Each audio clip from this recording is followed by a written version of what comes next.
Hello and welcome to another spoiler episode of Umineko. This video will cover parts 7 and 8 of my episode 2 Let's Play. This will contain full spoilers for the entirety of the game. Don't watch, don't listen if you have not played the whole game because this will not make any sense to you. And there will also be some content warnings for this section. There will be footage from the game, from the murder scene, the first Twilight, and some references to child abuse in my discussion. You can look at the timestamp sections of the video to see where specifically certain content warnings come up, and on screen there will also be text displayed during content warning sections. So let's get started in this kind of transitionary section where we move on from the board being set up to the first Twilight, and there's some sparse bits in this section that start to talk more directly about the way people will put together narratives based on their assumptions of truth more than they're based on actual objectivity or actual facts or really the actual information in front of them. I've talked plenty of times before about the difference between magic as a narrative force that pulls together things that are not easily explainable, things that are not obvious and direct and clear to people, and makes a fantastical explanation for them, but that magical thinking is a recurring thing. Lots of people use magical thinking to explain stuff that they don't have an actual, real analysis for asserting. To give a really quick example, they would often talk about Battler's really tall, and it's probably because of his dad. But who knows how the actual genetics of it work? Who knows specifically if that is the case? If Asumu might have genes that would affect it, if it's nothing to do with genes, if it's just because of his circumstances or upbringing. In reality, they have no real claim to make this assertion, but the magical thinking is such that your family just nebulously passes traits on to you, so you probably just got that one from your dad, just like your other behavior that is even more societally reproduced. But in this section, there are specific ways in which the status quo gets reinforced by narratives. There's a line that really stood out to me that's a very aside, where, talking about Maria, maybe she'd cut it loose a little too much, acting a little too boisterous on the plane, on the boat, and during lunch, because Rosa had cautioned her several times. And if you think about how this is framed, the assertion is that Rosa as a parent is correct to caution her child, therefore, because Rosa is cautioning her child, that means her child is in the wrong and is ultimately too boisterous. Nobody else ever makes a claim that Maria is behaving poorly. On occasion, other of the Ashuramiya siblings will snipe at Rosa to try and undermine her, but that's an intentional attack and not realistically a judgment of Maria. Rosa is the one who is consistently concerned with Maria's behavior, and that is understandable in one sense because she is Maria's parent. She is societally expected to shape Maria into a well-behaved person. But the thing that is happening here is that Rosa often punishes Maria for stresses that are unrelated to Maria. I've talked about this in previous spoiler episodes, so I won't go in depth on it. But realistically, Rosa is stressed right now and is taking it out on Maria. And Rosa is obviously more concerned with how Maria behaves at the conference because it gives Rosa's siblings ammunition.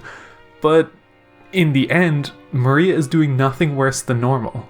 This is just Rosa's response.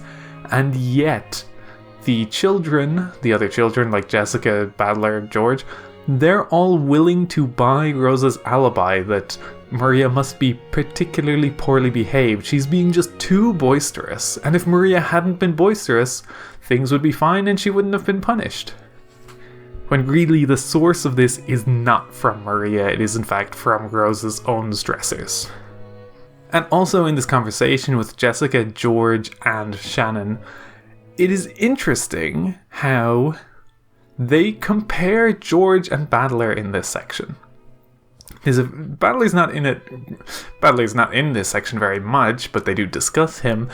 Shannon says Battler-sama was gracious enough to remain as he was 6 years ago.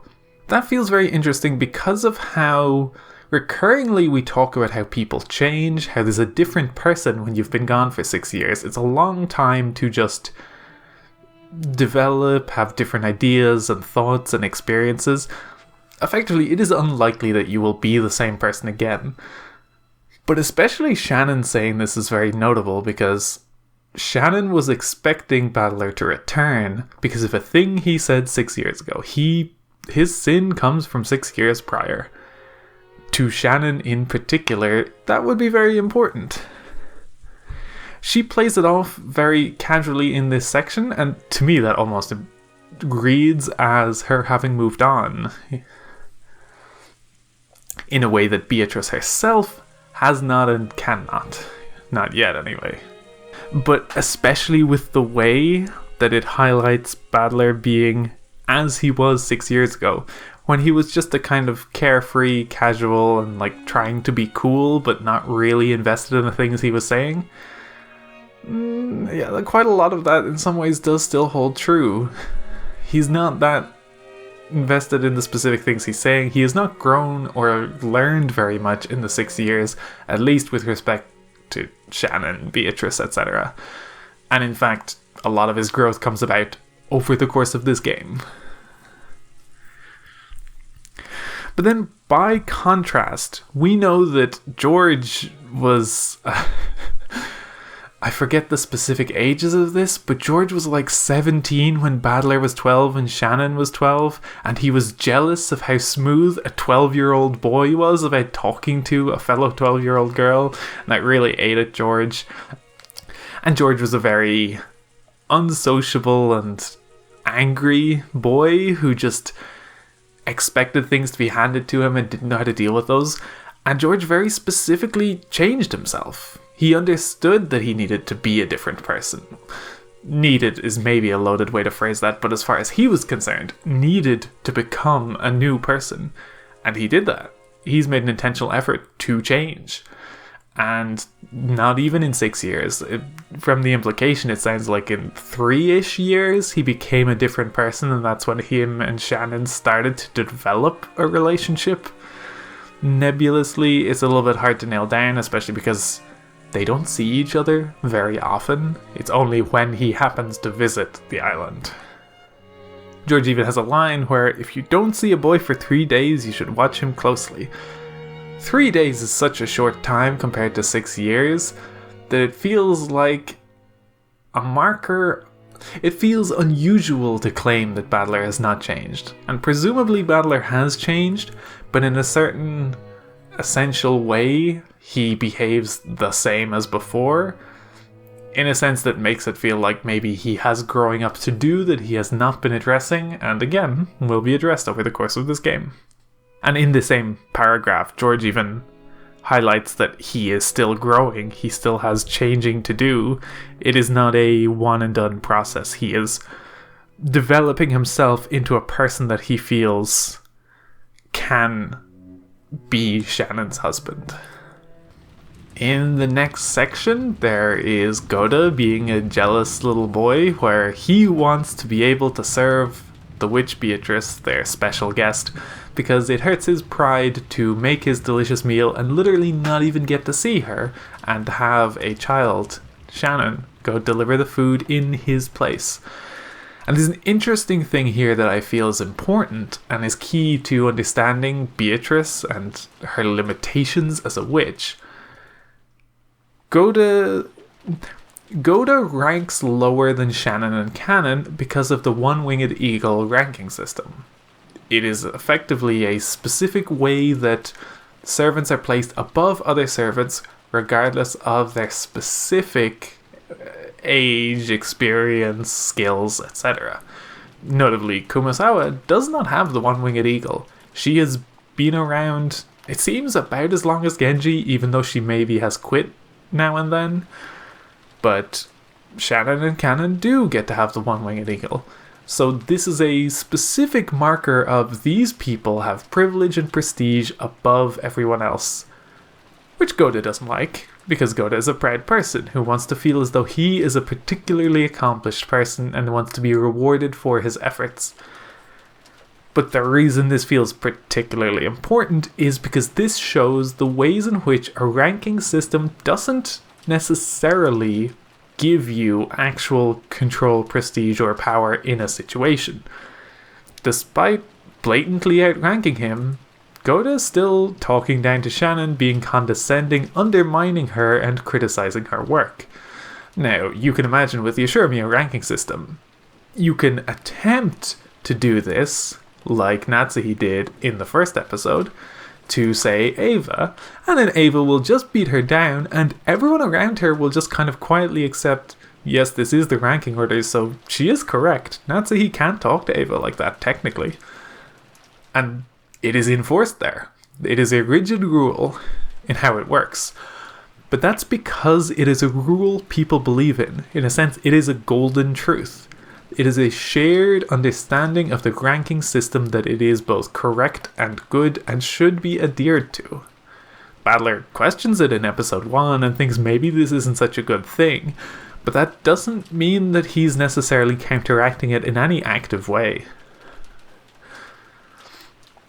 Unlike Gohda, who is quite loudly and explicitly saying, I should still get to do this, I should still get to be the one to serve lunch, I don't care that she outranks me. And Shannon doesn't stand up for herself to react. Genji doesn't really argue for Shannon so much as just asserting, this is what has to happen, Gohda, you just need to accept it. And to me, this is kind of indicative of the ways in which Kinzo's grandchild ostensibly would be the highest ranked member of the Ashuramiya family if Kinzo had his way. However, people wouldn't agree to that. If Kinzo's grandchild revealed themselves, came forward and declared themselves a member of the family, not even trying to declare themselves the heir or the new owner of the family and the estate, their place would not be believed in. People would collectively, specifically deny their place. And without having the actual support to back up their place in the ostensible ranking system, this is the fate that they would be resigned to. And it is just one indication of why Beatrice cannot simply assert the power that she theoretically has. And we're going to talk about this more when we get to the end of this episode and we see the magical interpretation of the first Twilight. And tangential to this scene, Shannon and Canon have a conversation about the Golden Land, what it means to be going to the Golden Land, and why this is happening, why Beatrice would be doing this. There's an ominous line where it says that because they worked for Kinzo, they knew what opening the Golden Land meant. Now, we will later learn that going to the Golden Land, flipping that switch, setting the timer, was a way Kinzo would use to motivate himself to come up with solutions to problems. If he was stuck, if he needed something to jog his brain and get to a solution. As an extremely dangerous kind of motivating force that it would also endanger his family around him. So that is what Kinzo's understanding of the Golden Land is. In Beatrice's sake, there's a different kind of stuck happening. Like I was just saying, Beatrice cannot simply assert her place as part of the Ashuramiya family. Beatrice cannot simply take some gold off of the island and disappear with a vast amount of riches. So, in a lot of ways, the very existence of the Ashuramiya family, as it is, the status quo as it is, prevents Beatrice from assuming any real power. And likewise, that is what prevents Shannon or Canon from becoming a whole person and actualizing truly to be themselves. Opening the door to the Golden Land, however, will irrefutably change the status quo. The assumed way that this would work is by wiping the slate clean, by utterly removing all of the obstacle that is the Ashuramiya family. And with the epitaph, there is an assertion that you could prevent this happening. You could solve the epitaph, turn off the bomb, prevent that disaster from occurring, have access to the gold, and at that point, have the status quo changed such that something new will happen. Theoretically, once the 6 family members for the first Twilight have been killed, the status quo has been shaken. There is an outcome under which Shannon and George escape. Either turn off the bomb, or they just go and hunker down in Kuadorian and let the bomb happen, have the rest of their family wiped out, but leaving them free to be husband and wife as they wish. This wouldn't be an unrealistic outcome in one sense, because George has said that he would fight anyone for Shannon. He would basically refuse everyone else, and if pushed, he would want the 2 of them to be together no matter what. We will get that more explicitly and more specifically investigated later on. It's something to be aware of already. And specifically thinking of that as a possible outcome, Shannon says, "It's my fault, isn't it? It was I who... ... The obvious ending to that sentence is that Shannon broke the mirror. So, in the kind of more literal understanding of what's happening in the magic, Shannon released Beatrice's power. But if you take the higher level metaphor behind that, Shannon broke the status quo. Shannon decided that because of how she loved George, she does want to change things, and she wants to move towards an alternative future, rather than the obvious one being projected from current circumstances. And then, in the other literal sense of this, because she tested the bomb, Beatrice has the capacity to begin her ceremony. She has the capacity to set the bomb, she has the capacity to take people to the Golden Land, and to see who will be left alive when the dust settles. But the other ending to this sentence is, it's curious that Canon blames Shannon not for the mirror at this point, but for falling in love. The idea that Shannon would have ties in the earthly realm is what complicates to what canon would be quite a simple wiping of the slate. Even if it meant their deaths too, Canon is content to let that be. Or at least claims he is, we'll get to more on that later. Whereas now, Shannon is not happy with that outcome because she has someone she wants to be with. She has George. Later this section we'll see her not only accept his engagement ring, but actually accept him as a husband in that moment. We'll discuss that more soon. But one thing I find fun and interesting about Canon's objections here is that clearly Canon is invested in Shannon's happiness. Canon also has emotional ties. The difference being that Canon assumed that their ties would be only insular, and that their fates would be linked, and that they would be happy no matter what the outcome was between them, whether one or both of them would survive. And Shannon no longer being so insular just complicates things for Canon, especially because they reflect a way that he could have looked for happiness too, but chose not to because he thought of it as pointless. Again, this comes up later, but I won't be discussing it much then. Shannon says that if they have happiness for a single moment, it's better than none at all. It does not make sense to avoid happiness because you know it will end, since the happiness will always end, and it is worth clinging to in the moments you can have it. Which is devastating for Canon, who has run away from happiness for so long. And when Shannon finally does go and talk to Beatrice in the guest room, I find this a very slight reiteration of the thing I said before, that when Canon met Beatrice, Beatrice's character changed a little bit to match that of Canon's expectations for her. And now in this moment, when Shannon goes to meet Beatrice, Beatrice is in the mode Canon left her in, but she almost gets challenged and pushed again because of Shannon's position. Shannon is thanking Beatrice. Shannon knows what Beatrice is doing. Shannon knows about the Golden Land and where all of that is going, and She knows what Canon has claimed and what Beatrice pretends to, and what Beatrice seems to say here too, about wanting to introduce her to love, mostly to toy with her. But Shannon simply still thanks her. Shannon is cordial, but at the same time firmly rejecting Beatrice's game or Beatrice's ways of toying with her. And here we get to see Beatrice a little bit frazzled. It's not the same as when Shannon was with Beatrice in the garden and Beatrice was being very childish in some ways and playing at being a mature evil witch.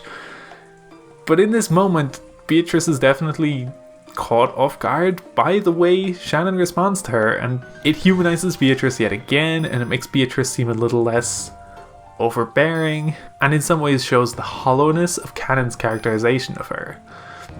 Beatrice's wicked puppeteering master, the whole shtick, that makes less sense when Shannon's just simply like not believing in it, and then again, that's a kind of small rejection of Beatrice that she then doesn't know how to handle because she doesn't know another way to be in this moment.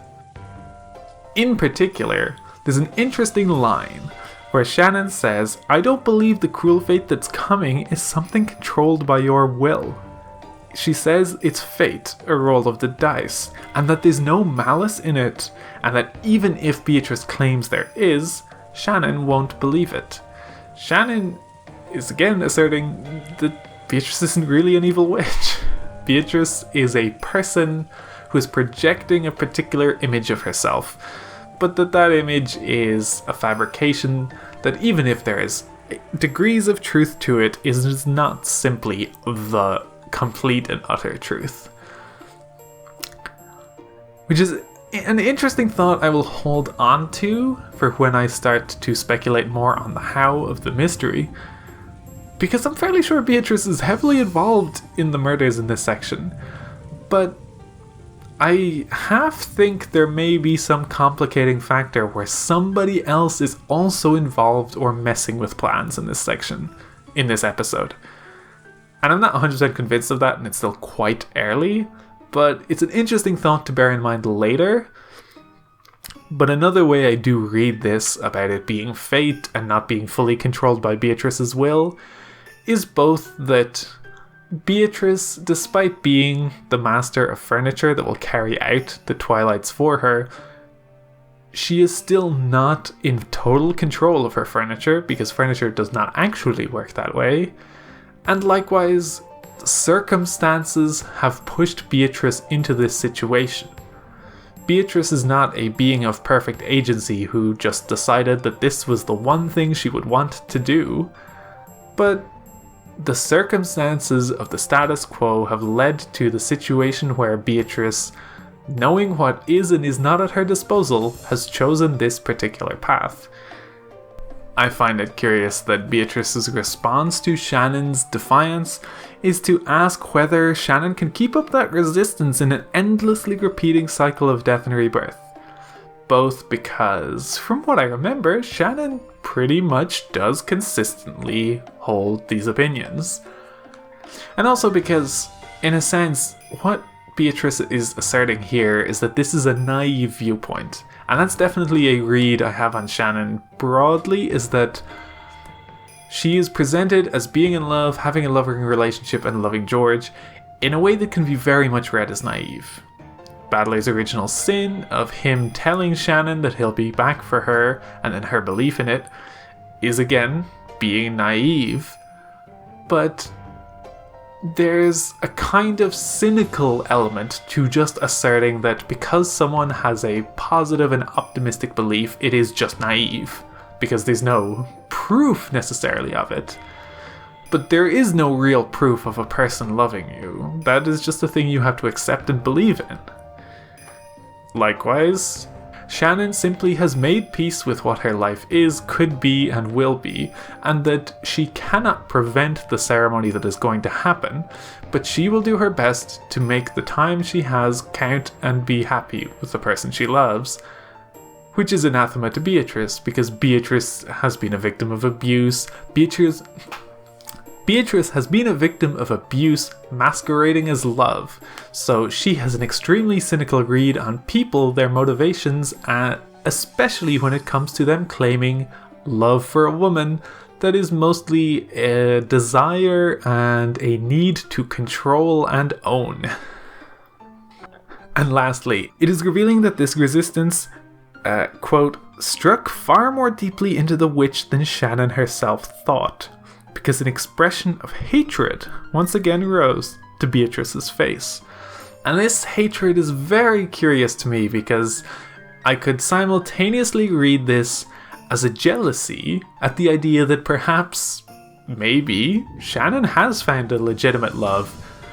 We overall get the sense that George is committed to Shannon. How literally and specifically their relationship would work out is a separate question. But George's devotion is not realistically in doubt. And at the same time, this is upending some of Beatrice's worldview. Love to Beatrice is simply a magical narrative that people use to pave over their abuse and poor treatment of the people in their lives.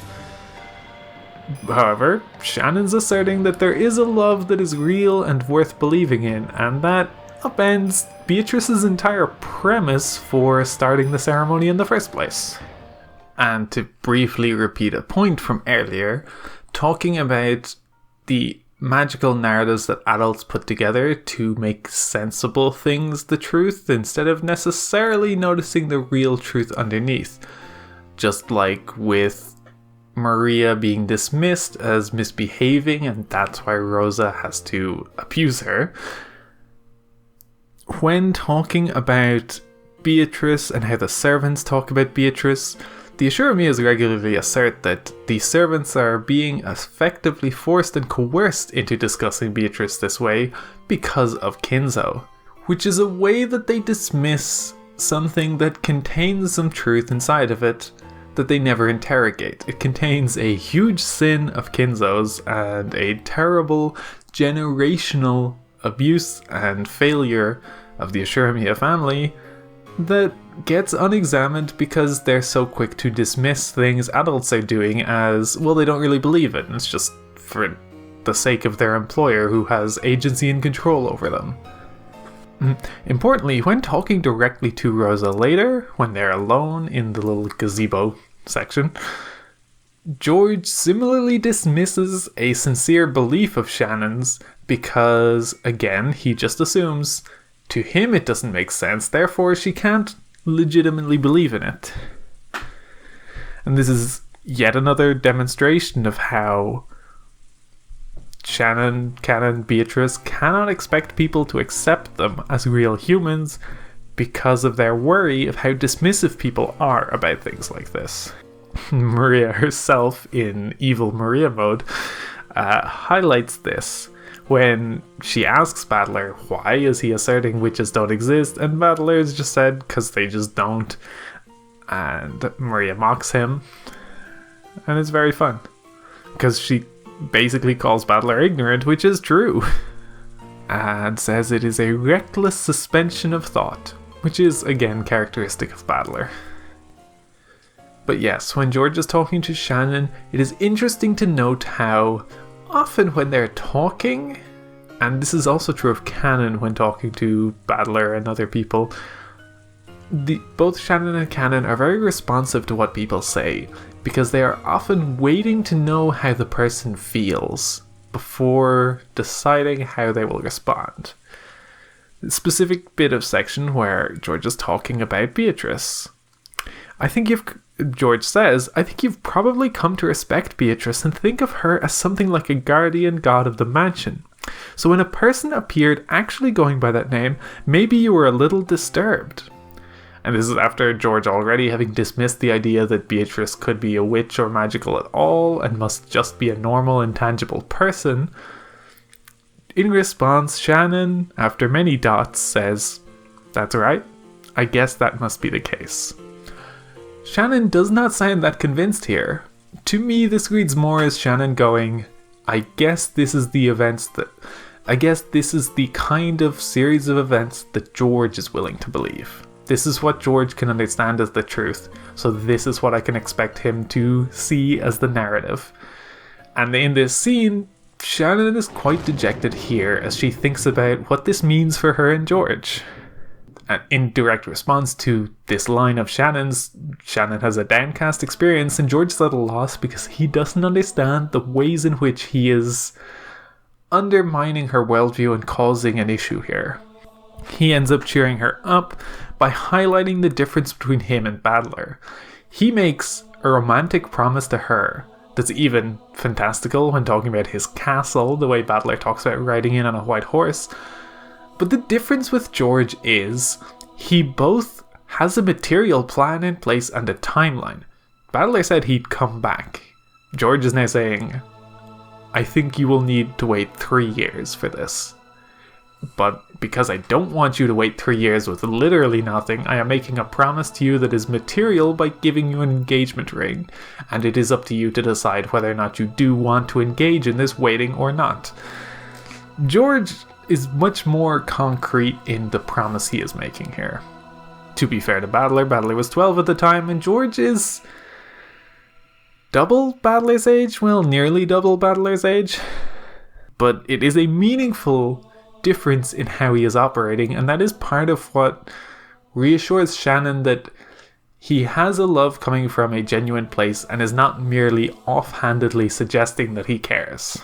And it is notable that when Shannon talks about the ring, she says it's a soul sign, like saying, this woman is mine, nobody touch her. Now that is obviously theoretically what a wedding ring means to a monogamous couple. However, in this case, this is very different because it is also claiming the body that Shannon uses. It asserts that neither Beatrice nor Cannon can be people now because Shannon is married to George and belongs to George, and therefore she needs to be the person occupying the body. And right before midnight, right before we roll over to the next day, we see an interesting magical narrative scene of everyone in the chapel. And now when I say everyone, I do mean everyone of the Ashurmiya siblings and their partners in the chapel, accepting Beatrice, willing to acknowledge her and her power. One key thing worth noting here, Rosa herself is here. Rosa, who does not get murdered later, happens to be present in this section. Rosa, who, as far as I've seen, has not yet opened the letter that Beatrice gave her.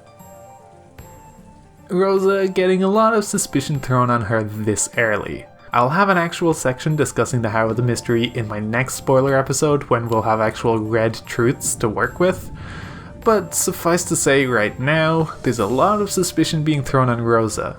Either because she is aiding the culprit, or to potentially be a red herring to get revenge on Rosa herself. But even in the more broad sense, I am curious about this scene. I don't believe that the Ashurmiya family as a whole would respect Beatrice and accept her, even if she presented them with 3 bars of gold, for 2 reasons. One, we see often that they are just not willing or able to accept Beatrice as a person, and even if, in their own heads, they believed her, they would still not accept her because of how that weakens their own position and claim to the Ashurmiya family and riches. And secondarily, if they believed Beatrice and saw that she had this gold, they would want more of the gold. They would then suddenly think there's a whole fuck ton of money that they could be getting access to if they could simply get their hands on it. They would not be simply going, wow, 3 bars of gold, I guess you're the real deal. Again, having looked at later episodes, at the very least, Rudolph and Kyrie would just murder Beatrice and then figure things out from there. She would need to have some kind of leverage for them to really be willing to be under her thumb. So really, this does feel more like a fantasy Beatrice is writing of what she wishes or would like to happen, but knows cannot. Because if this simply could happen, she would simply reveal herself to the Ashurmiya siblings, rather than murdering them all outright. So, I feel like I don't know enough yet to make concrete assertions about what happens here, but the scene is certainly strongly hinting to me that Rosa becomes an accomplice in this moment. Either Rosa becomes an accomplice in this moment, or in some sense becomes a patsy in this moment. But there's a huge gap between the moment when Genji steps into the dining room to be questioned and the next morning when all of the siblings bar Rosa are found dead. The tableau of the first murder, the chapel as a setting, and the Halloween party framing, they're interesting because the chapel, as far as I am aware, was built for marrying Beatrice. The chapel was built with the notion that one day Kinzo could yet again marry Beatrice. I suspect, timeline-wise, it was built for the second generation Beatrice, and then was kept with the idea that maybe one day there would be a new Beatrice for him to marry. But that either way, the building was built for his Beatrice, who originally came from Italy, the West, as does Halloween. In a sense, it feels like Beatrice repurposing a Western notion for, instead of a ceremony celebrating love, marriage, and life together, a ceremony for demons from the other world, for the dead, instead. And also it's a little present for Maria. And at the same time, a little bit of torture for Rosa, who we have seen this episode be anti-Halloween, anti-sweets, anti-indulgence, all in extremely minor ways, but in ways that I feel like tie this together nicely. And I do think, often as is the case, the survivor is one being tortured more than the people who are murdered early. Rosa is being tortured here for what she has done to Maria, and is in some ways going to get that kind of retribution, while at the same time almost being given the kind of revenge on her siblings that she has wanted often as the youngest child. And one thing about the chapel too that is funny to me, in contrast to the garden shed, is that this feels like tightening up a mystery story with your second draft. Like, you write the first episode and then you go, the bodies were in a garden shed? That kind of feels silly. That's not dramatic at all. Wait, what if there was like this big majestic cathedral, it's got high ceilings and it's like all cold and it's echoey because it's such a big space? You can imagine the Prestige TV show having a lot of shots that are making good use of the fact that this is a cathedral. And again, with how the people are arranged with their stomachs stuffed to bursting, which is obviously not literally how they were murdered, but is an implication in the arrangement of the bodies. It's a lot more theatrical and it implies magic. If you were to look at this scene and foolishly assume that their cause of death was their stomachs bursting, the scene is presented that way, and that could only be done by magic. You couldn't literally have force-fed someone sweets to make them burst in this way. But it is presented in that way, and because it's presented in that way, it visually feels that way. Rosa again talks about a kind of accidental magic. She talks about a kind of trauma she had as a child because of a way that a turkey had been stuffed with a red foodstuff that seemed like blood and maggots that traumatized her as a child. This is again a similar thing. Your brain makes connections as soon as you see something that, even if you intuitively understand couldn't have been this way, it's hard to clear that initial shocked assertion your brain makes. This whole section is from Rosa's point of view, and a lot of the narration is quite personal and evocative in that way, even just talking about the feelings and the disgusting sensations she has as she walks on the carpet here. But it's notable that she recurrently comes back to feeling like the tableau of the bodies is beautiful. Which is interesting, both because it's a common idea that like a beautiful murder could be a thing that's like horrific because a person has died for the sake of this, but that at the same time there's a strange alluring artistry that can be done, especially, again, more so say in a prestige TV show where you can have really nicely composed shots. You're making something beautiful of something horrific. But again, this to me almost reinforces the idea that there's an extent to which Rosa has wanted this for a long time. Rosa, trodden on by her older siblings, traumatized by the ways they take out their frustrations on her, Rosa has wished she could have not had these siblings. And in the brief section here of the meta layer, it is funny how, again, Beatrice says how she changed how the murders were done. She said, well, I left everyone's faces intact, so you just know everyone was everyone they actually looked like. Which again feels like that second draft thing of you do the first draft, you have a shitty reader like Battler telling you, well, this doesn't make sense, you didn't see their faces, so they could just be any body doubles or whatever, who technically is pointing out some loose ends that you could tighten up, but also at the same time will just complain no matter what you actually put in front of them. But that's the kind of reader that can be useful for tightening up loose ends for more understanding and faithful readers, even if he will never truly be satisfied. And as a final note for this section, I do need to point out how suspicious George is. Low-key suspicious, but increasingly between episode 1 and as I begin the proper murder section of this one, I find it always pays to be suspicious of anyone who notices things, who finds little letters that have been left out, or spots when something's been written for Maria, or there's a magic circle. It's curious how they're directing people's attention to make sure that Beatrice's means of communication get across. And George obviously has the motivation of Shannon herself, so we will see if that does bear out as we look at the red truths and the way the rest of the mystery follows through. But part of my reason for suspecting George is that Rosa's just so obvious to suspect. It's almost too straightforward if Rosa is the key accomplice. So I feel like bare minimum, George has to be a complicating factor there. But we'll have to see. We're gonna get actual red truths, we're gonna get more twilights, and we'll get more suspicious lines to unpack as we go through this episode. But until next time, thank you for watching. See you in the next video.